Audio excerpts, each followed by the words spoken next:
Hey folks, today I'm going to be talking about how to get more customer references. I'm going to walk you through the best 7 strategies I've used to make sure those customer references keep rolling in.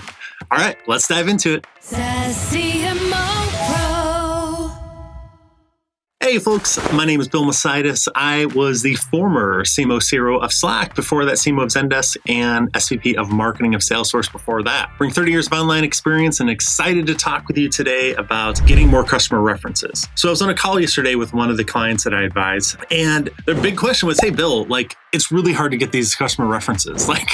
How do we get it? What do we need to do? And we kind of walked through, and I thought it would be a great topic for a video, just kind of walking through some of the strategies that I've either heard or seen or used that I've found to be really successful. So let's dive into it. The first strategy that I've used to make sure that we get more customer references is to ask the people that love you the most. Now that may sound kind of obvious, right? If you walk into a room of customers, some absolutely love you, some are like, whatever, some maybe don't even like your product or not even using your product, right? But you need to figure out ways to go, hey, how do we just go and ask the people that like us, right? So the way that we used to do it, or the way that I did it was, I'm a big fan of Net Promoter Score, NPS. And what you can do with a Net Promoter Score, simple question, how likely to recommend your company to a friend or colleague? So for Slack, how likely to recommend Slack to a friend or colleague? And then I would also ask the follow-up why question.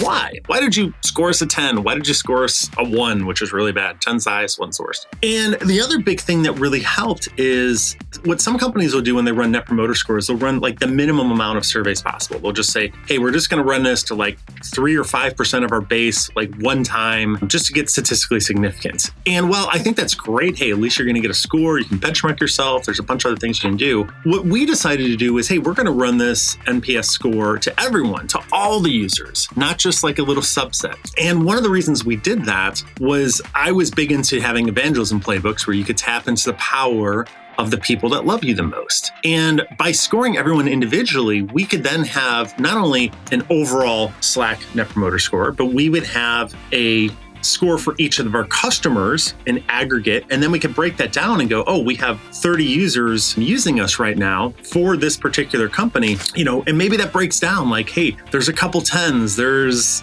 X amount of 9s, and there's a 5 and a 1. They had a really bad experience. My idea though was go ask the people that gave you the 10. They're the one that love you, right? And sometimes you'll read through the open-ended feedback and you'll see oh my God, you've transformed our company. We love you guys. I love you. I can't imagine not using you at all.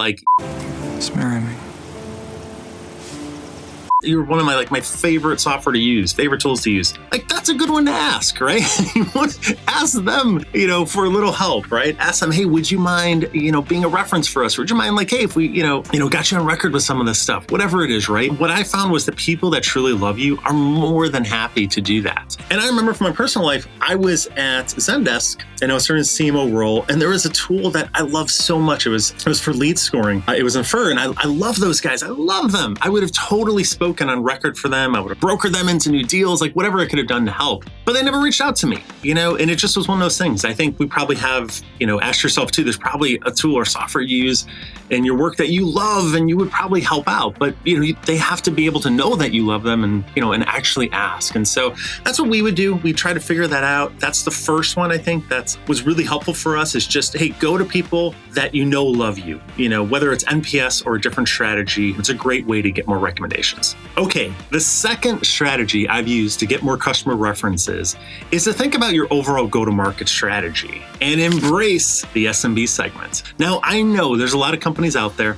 and that have kind of made a decision, right? Especially in B2B SaaS, it's very common where you will sell only to the enterprise. And that was kind of the old model, right? You would sell the enterprise, they're the only ones that had money. There wasn't a way to make the software cheap and quick and accessible to everyone. And then the SaaS movement comes out, right? And hopefully if you're watching this video, you work in the SaaS space. And that democratizes things. It allows people to buy it or to try it or to use it that came from SMBs, right? And a lot of this comes down to pricing and packaging too. Do you have a plan that lets SMBs use it, right? SMBs are very price sensitive. They're always going to be thinking about how do they save money? They love freemium plans, right? And it's kind of a conscious decision, right? Like I always said, like you make your money off the enterprise, but you grow off your SMB. And what I mean by that is there's so many more SMBs out there. There's so many more people in aggregate that can be using your product. And then you have more people that love you, more people that are talking about you, more people that are, writing reviews for you, more people that are helping you out. It's a common thing I'll find, like when I work with an enterprise customer, I'll either do it like as an advisory or as a board role. And a lot of times they'll tell me like, Bill, like we're great, we're doing good, like we love trajectory, but like no one knows about us. A lot of times the issue is they only have like 30 customers, right? Or 100 customers. And you just don't have that literally physically that amount of people using your software. There just aren't that many. And then there's a whole bunch of other reasons, right? Like if you do enterprise, a lot of times you can get around having good software by just selling really good salespeople, or you can get around having, buggy software by having really good customer success. And so it masks a lot of issues. So when you go to the SMB segment and you embrace a plan like a freemium, which I'm a huge believer of, and I'll talk about that in another video, what ends up happening is you just have a lot of people using your product and you have a lot more to tap into. Now you can also, what I talked about in the first one is leverage NPS or leverage some type of CSAT and then ask the people, right? The people that scored you 9s, 10s, whatever, you can build automatic workflows to, hey, if they scored us this, maybe do a follow-up. We did that to Zendesk where I said, hey, if you were a 9 or 10, I would follow up and just be like, hey, thank you so much. We've always grown via word of mouth. Would you mind writing a review for us on Trust Radius or G2 Crowd or, whatever it might be? The base idea is just like tap into that evangelism, right? And when you embrace the SMB market, you just have a lot more people to choose from.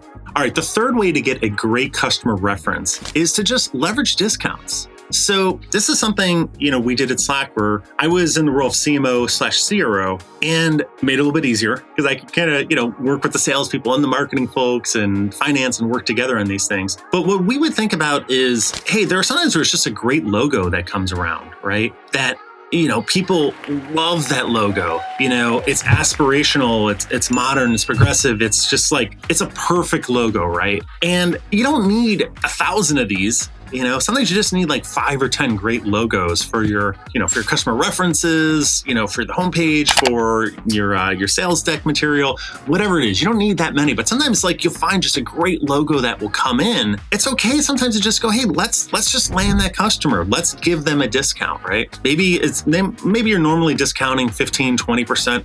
Maybe give that one a 50% discount. Maybe give them a 75% discount. It's with the, understanding that, hey, they will go ahead and serve as a primary customer reference for you. They'll speak it on sales calls or conferences or whatever it is, right? But you kind of like ink that out ahead of time. It's okay, right? I know sometimes like we want to just extract the maximum value from, these contracts that come in, but this is a way to kind of think about it where, they get something, they get a nice pricing discount. Then you have procurement, their procurement team is on your side because they're arguing like, hey, I can get a lower discount if we agree to do XYZ, customer stories. And it can be a very effective way to help build those overall customer references. All right, the fourth strategy to get more customer references, and this may sound kind of obvious, but at some point it makes sense. Hire a person to do this, and that's their role, that's their life, right? Customer references are so powerful, especially in B2B SaaS software, right? When you have them, it gives people a warm blanket. They're like, okay, like it's not just you're saying your company's great, but I'm hearing it from all these different companies, all these different customers, and I'm hearing it in their words rather than your words. It's extremely powerful. It's a very common playbook. We use this a lot at Salesforce where we would just take our most successful customers and turn them into heroes, right? Put them in all of our ad campaigns. When you come to a Salesforce event, we'd have these giant banners made of our customers and them being successful and talking about Salesforce. We would use their words a lot of times on the homepage, not like why we think you should buy Salesforce. We use their words because they were just more convincing, right? You're hearing it from an actual person that's using the software. You just give a lot more weight to that. And when you hire someone that does that, they can focus in full time on it. Again, they can use all these different strategies that we're going through, but you have like a single person or even a team at some point, right? That's their role in life. Now, it's like we did that. We brought in someone that would actually lead evangelism. And I thought that was just part of a broader strategy of, hey, how do you tap into, the people that love you most, give them megaphones, amplify their voice, not just for customer references, but for all these different elements.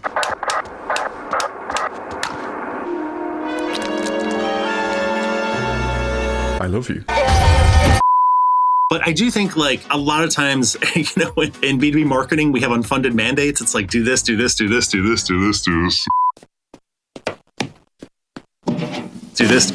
And if you're giving this task to someone and they're already doing 30 other things, it's going to be hard. And you will need those. You will absolutely need these customer references. So it's something to think about, right? Like, it's not as you can present it as like, hey, CEO or head of finance or whoever, right? Like, I really want to build out these customer references. I think sales is going to love having them. To do this, we want to bring in this person and here's how many we think we can get. Here's the deliverables. It's a great way to kind of sell this as an important initiative and make sure you have the resources to properly fund it.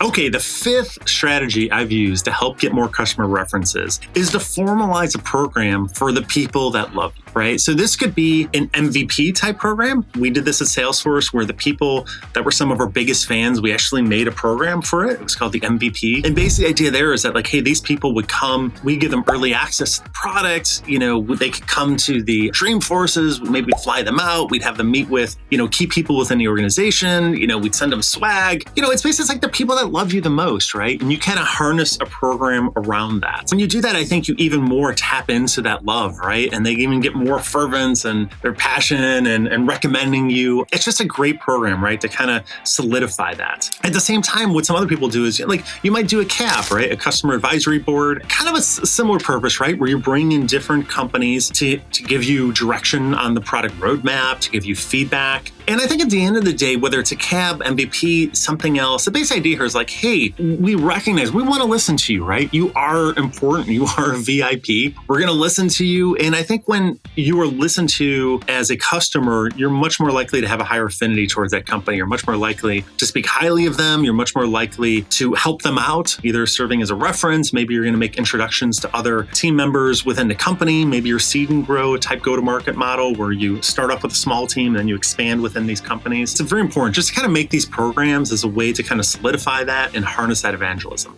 Okay, the number 6 strategy I've used to get more customer references is to make a great product, make a great experience. I know this may sound obvious and intuitive, but when you have crappy software, it's hard to get people to talk about it and say they love it. You can measure this stuff. I've done videos on product-led growth and all the key metrics, right? Like daily active users, net promoter score, we just talked about that one. How much activity are they having in the product qualified leads, how simple is the product, how fun is the product? But when you start measuring those things and you start really thinking about the overall experience that you're giving all of these people that are flowing into your software, that matters because then you have a benchmark and you can see where you're at and you can, focus the team. Hey, let's improve this, right? There's that old axiom. If you can't measure it, no one's going to care about it, right? So when you start measuring this, start measuring the experience, that people are actually, getting value. Are they having fun? Do they love using your software? They're more likely gonna, talk about it and talk about it positively. And it's not gonna be so like pulling hairs to get those referrals or recommendations. Getting customer references is hard. Like, let's just put that on the table, right?